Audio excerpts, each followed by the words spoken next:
I have an important message for a select few. That's not all of you. This is for a select few of you guys that are listening or watching this. It's for trade business owners that have been around for a while. They understand the frustrations of marketing and being in control or not being in control. Guys, it's 2021 and many of you are marketing yourselves like it's the year 2000. Off the back of a global pandemic, we've seen huge shifts in the market with people turning to service providers they know, like and trust. There's never been a better time to establish the tools and frameworks in your business to take advantage of these things. These things that will serve you not only now, but serve the business ongoing. Over at Tradie Web Guys, we've recently launched the Elevation program. It equips businesses with the tools and the programs required to successfully market themselves.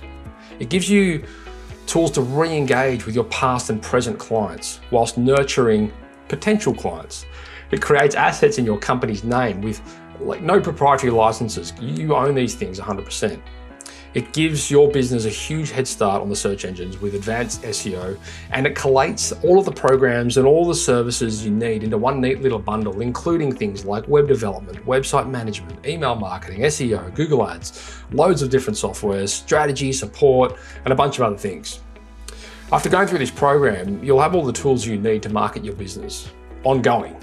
You'll have a huge head start in your marketing, and you'll also have a CRM so you can continue to build your database whilst engaging your current customers and re-engaging those customers that you've essentially forgotten about.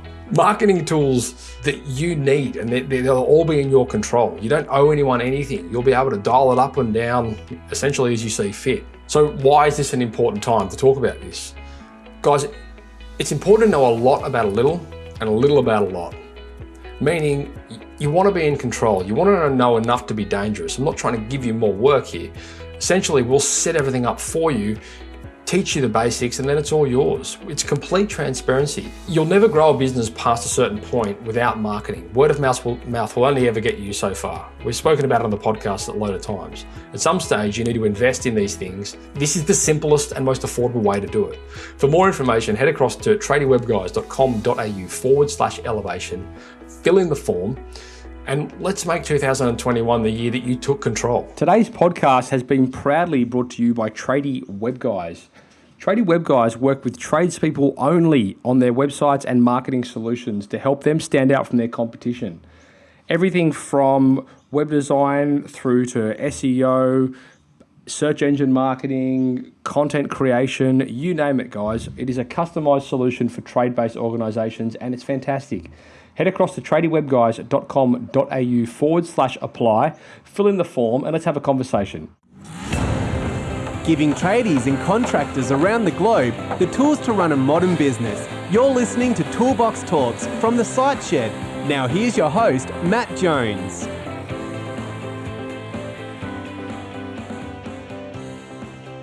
Hello there, listeners and viewers. Welcome back to part 2 of the Creating an Amazing Employee Experience over at the Site Shed podcast. My name is Matt Jones, and you are joined today by Stephen and Erica from Power Selling Pros out of the US. Folks, welcome back. Thank you so much, Matt. So this is the second episode. This is where we're talking about what's your purpose. In episode 1, which is the previous episode, we were talking about why your employee experience probably sucks. I encourage you guys out there, if you have not yet heard that, go check it out. We try to structure these episodes so that it always leads into the one we've just done previously. So it might make a little bit more sense because we'll probably refer to a few things from that episode. If you did check that episode out, I'd love to hear your comments and thoughts and feedback. And by all means, if you have any experience with those sort of things, or poor customer experience, or even good customer experience, things you guys are doing well, we'd love to hear about it over in the Facebook group. So folks, we're here today to talk about what's your purpose as part of creating an amazing customer employee experience. I suppose here are we typically talking to the business owners here? Are we talking to team members? Are we talking to the whole organization? There's going to be a little bit of everything. And I think it definitely starts with the business owners. And one of the things that I really find surprising, Matt, is how many companies we've been to across the United States and even Canada. I'm still waiting to go to Australia, so let me know anybody that needs training in Australia. I'm coming. Well, your boss has been here. I met him here. But one of the things that I see so frequently is that lots of contracting companies, they don't have a mission statement or values. They don't have that purpose. And So, when you go online to the About Us section and you try to learn about the company, like there's nothing there except probably something that was copied and pasted off of somebody else's website. And I feel like, this is a huge topic that we really all should get aligned behind, because if you don't have that mission, that direction, or those core values and purpose, and if you do, can you recite them? This is a big deal for businesses. And Stephen, I feel like you've seen that a lot too, where everywhere you've been. Yeah, it's interesting. And there are many companies that do have a mission statement or, a value statement, and they'll put it up on the wall or they'll put it on their website. But I can tell you right now, if I go to 100 companies and I ask their employees, hey, what's your mission statement? What's your core values? Probably get less than 1% of an employee that can actually recite those to me. And I've asked this many times. I've been in a room full of owners and I've even asked them, what's your mission? And they're like, I don't know. Let me check on my website. And I'm like, wait a minute. Your core values, that's what you hire by, you fire by, and you promote by. So a mission statement is great. Values are core values of who we are. I just believe there has to be a bigger purpose. And the purpose can't be, well, we want to grow our business to a $10 million company, because you got to answer the question, which is, what's in it for me? Why do I want to do that? Why will I wake up and go work for you as opposed to someone else? Without having direction, without having a real purpose, all I'm doing is just going through the motions. And sure enough, the next person that offers me $1 more an hour, I'm like, see ya, because I don't have a purpose there. Right? So I always like to ask, does your organization have a common purpose? What words or phrases would your customer use to even describe your organizational brand? And this kind of helps with the purpose, because I think a purpose helps with the customer experience, because people really want to get behind companies that have a purpose, that have something that they're doing. It's why people love Patagonia.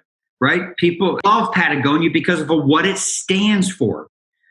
In the United States, there's a store called, or fast food restaurant called Chick-fil-A. And it's always busy. It's always packed. And why is that? It's because they have a really core purpose and their employees get behind it. And they're like, yes, I want that. Great store that's an outdoor recreational store. It's called REI. In the States, called Recreational Equipment Incorporated. Back in 2017, they decided in the United States, the day after Thanksgiving is called Black Friday, and people go out and shop all day. Well, they decided they were going to close their store on Black Friday, and not only were they going to pay their 12,500 employees a paid holiday, but they were also going to have some specials, on web. And so they set up like this Twitter hashtag called Opt Outside. And like over 1.5 million people hopped on it. And it was things of, parks you could go to, hiking, anything that was outdoors, which is what they're all about, right? And I mean, who closes the day after Thanksgiving? They said, we want you to be with your family, go outside, enjoy it, right? And so they actually lived their purpose. And people are obsessed with REI in the States. Right. And it's not cheap camping equipment. It's one of those things as well, like I found over the years. And to be honest, this is funny, because this is an exercise the last couple of weeks I've been going through a lot of this stuff at myself with my own businesses, with vision and stuff like that with my coach. And I found that there's so many people just use like cliche things. And as a recent guest on the show called it, like people will like try and promote permission to play things like, we value to offer excellent service. And it's like, no shit. Like, yeah. you can't market that. Like, we vouch to make our customers happy. You would hope so, right? Like he calls these permission to play. I thought that was quite clever. But like, it just like some things, I guess the point there being that very often like people don't put the thought in. They don't actually really dive deep into the exercise and really understand at the root level, what this actually specifically means for them and their company. It's just more, well, I saw it over there and that sounds pretty good, so I'll put that over here, One of the things I see with mission statements is you get a mission statement and you have all your team start getting together, and pretty soon you start getting super picky with the vocabulary and the words. And like, I totally think that's hilarious what you just said is, people that put the words in there like integrity. Well, you should have integrity, or like solutions. Okay, yes, I can tell you. And you have to really dig deeper. And I guess that's really hard to do. And I'm sure it's, really taking it to the next level of figuring out that purpose and the direction you want to go. But, we don't want to just be average. And speaking of this idea of average, I was working with an Australian company just this week, actually. And one of the things that we were talking about in this customer service training was don't be average. And I made the joke, I was like, you guys should get a t-shirt and hashtag don't be average. This happened last night. I was training them last night. Today, they sent me a picture of their entire team. Somebody had gone out and she made t-shirts that had hashtag don't be average. And all their team had these black t-shirts now that said don't be average. And we even did a team cheer at the beginning and the end of this training where we all put our hands and we said, don't be average. Like, that's like now becoming their thing. And it's fun for everyone. They're like, we're not average. We're not an average company. And fun little purpose. And they have t-shirts out of it. But it was just this, engaging, inspiring, team building thing that they all were able to do and the leaders were able to get behind. And so, sometimes your mission, you want to have that written out, but you got to have these daily cheers. Like, what's our purpose for today? And what's our purpose for, what we're going to be doing? Like, if we're going to have a team cheer today that called no callbacks, that's going to be our team cheer. And that's our purpose for today, is that there's no callbacks. But I know a team cheer sounds really cheesy, but do it. Like, have a daily purpose. If you don't have a big vision, at least start with a daily thing of a team cheer and let a different employee pick a word or a phrase for the day. Like, what's our intention for today? And that's a big word, is intention. But what is the intention that we want to have accomplished? Which is why I love your idea of the 4x4, right? Is, do we get things done? What's our intention for tomorrow? And so having those team cheers sets that intention, that small daily purpose that needs to happen. And if you are trying to figure out how to create a big vision, start with the small and eat the elephant one bite at a time. And so would you say that it's, obviously when we look at a mission statement, which is kind of the big picture, right? Like it's the company mission, but then what we're essentially saying is, well, you can break them down into more digestible, actionable, targets, goals, whatever you want to call it. And that might be a day by day thing, like I know we've just found over the years that if you don't make them small, they just don't get achieved. It's like, like the big picture goal without those little breakdowns along the way, it just turns out to be a wish, because there's no strategy to get there. It's the small steps, the little wins, the 1%ers that really make the difference. I love that story, Erica. I didn't know about that. That is so cool. What bloody Australians. Well, I know them Australians. Hey, I'm coaching Australians next Thursday, so I got another group. Besbin, a couple of an electrical company and a plumbing company. Well, let's see what T-shirt you can get them to print out the next day. Boom! But think about it. What kind of attitude, what kind of mindset do you think they had that day when they're thinking hashtag don't be average? What were the results, do you think? Yeah, well, they certainly would have had a good frame of mind. Good culture. It's a good culture, but think about, your thoughts will drive your behavior. And so when I do, what is your purpose? Why are you here? Why do you do what you do? And really dig deep. Well, we sell stuff. Well, go beyond that, We serve customers. Okay, well, what's that look like? And I was with a company the other day, and we had a little fun thing with some sticky notes. And they decided every Monday, the technician, they were going to all write a sticky note, like an incantation, their purpose for the week. And they were going to read this before every call. And so they started writing stuff down. And so one guy said, I work for a 5-star company. We deliver 5-star service, and I am a 5-star service professional. Now, if he reads that before every call, is there a better chance he will give a 5-star service? Yeah. There's a better chance, right? And so they would write stuff like, I am an awesome rock star technician. I'm like, you own this, baby. And so it was a company purpose serving clients, but it was also individualized as, like you said, the 4x4 you've talked about, Matt, but it's the purpose. What is your purpose this week? What are your goals? And it was really simple. And it was just off of a sticky note. And so every Monday they were like, get the sticky notes out. What are you going to be? Who do you want to be this week? You could be anybody. Yeah. And so one guy's like, well, I'm going to be a superhero, and but I may or may not leave my cape in the van. I don't know. I said, own it. Yeah, it's kind of like affirmations, right? Yeah. And so I love the idea of, it sounds, the way this conversation is going is steering towards, culture, and steering towards like getting everyone to buy in and have enthusiasm and enjoying the process and, sort of also buying into the process more. Well, look at it this way. Look at how many times have you gone to a service meeting, and all your texts are in there, and you got about a 45-minute or an hour meeting, and they spend 45 minutes talking about, come on, guys, you're doing this bad, you messed this up. And they spend 5 minutes on positive stuff. And then they're like, okay, now get out there and take care of the customer. Again, reward the behavior you want. So are your meetings positive? Are they encouraging to your team? Or is it just the time you're tearing them down? Look at what kind of meetings are you having?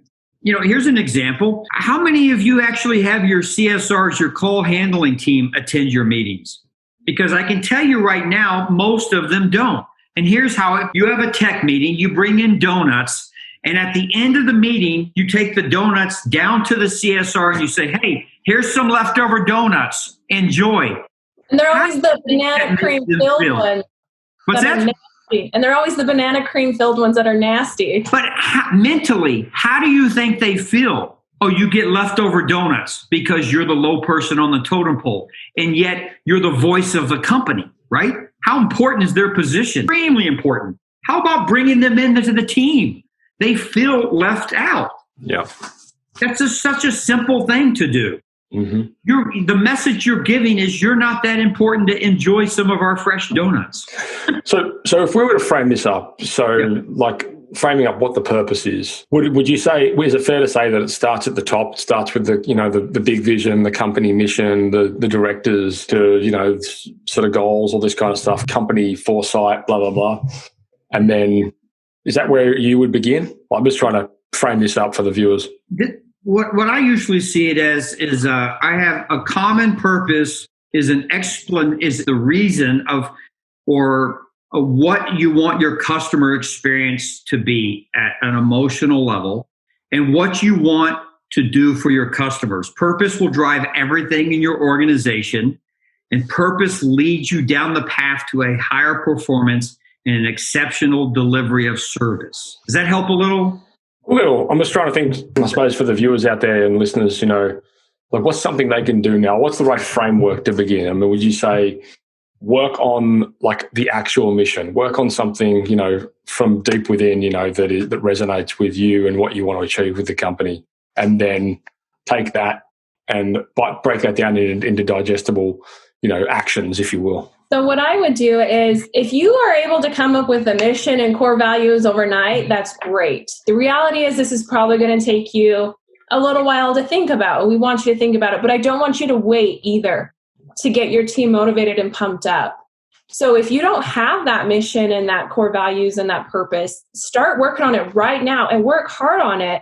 But don't wait to get your team inspired on the daily little things. So you can start the daily little sticky notes. You can start the team cheers. You can start those tomorrow. You can start it today and get that going and roll out this mission statement as you're developing it. But the worst word we could ever say in this world is later. Oh, I'll do it tomorrow, or I'll do it later, because we know later never happens. Yeah. So don't wait till later. Start the sticky notes now and set a goal. Like, you'll have your mission statement.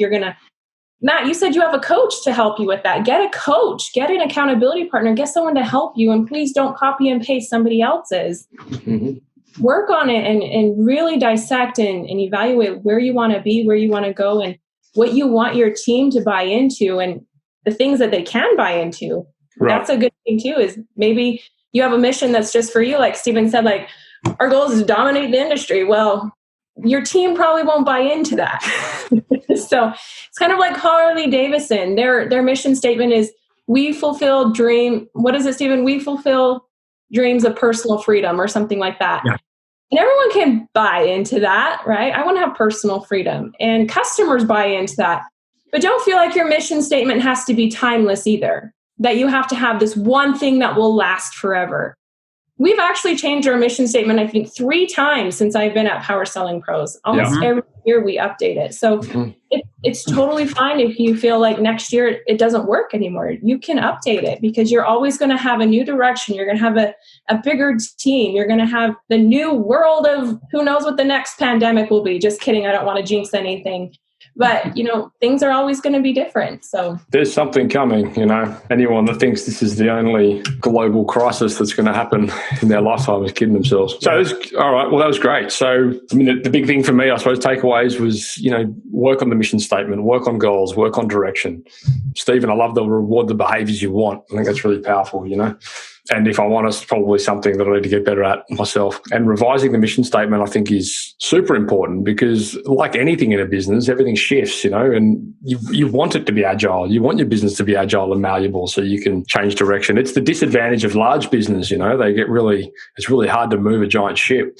When you guys are out there running small businesses, you're in a great opportunity to be able to make those shifts. I'm not saying be reactive, but I'm just saying be responsive. Is there anything you guys wanted to close off on before we jump into the last episode? I think this is fun, and I'm so excited to see what the listeners are going to do. So, I implore you guys out there to take action. It's one thing listening to this information, but we do this for a reason. So get out there and get off your couch and get it done. I do have to share. I'm a big Simon Sinek fan. You obviously know who he wrote. He wrote the book Start With Why. But he wrote another book that's called Find Your Why. It's a practical guide for discovering purpose for you and for your team. And if you haven't read Start With Why, you can probably watch a TED Talk and figure it out. But Find Your Why gives you some really practical steps to determine what is your purpose and what is your team's purpose.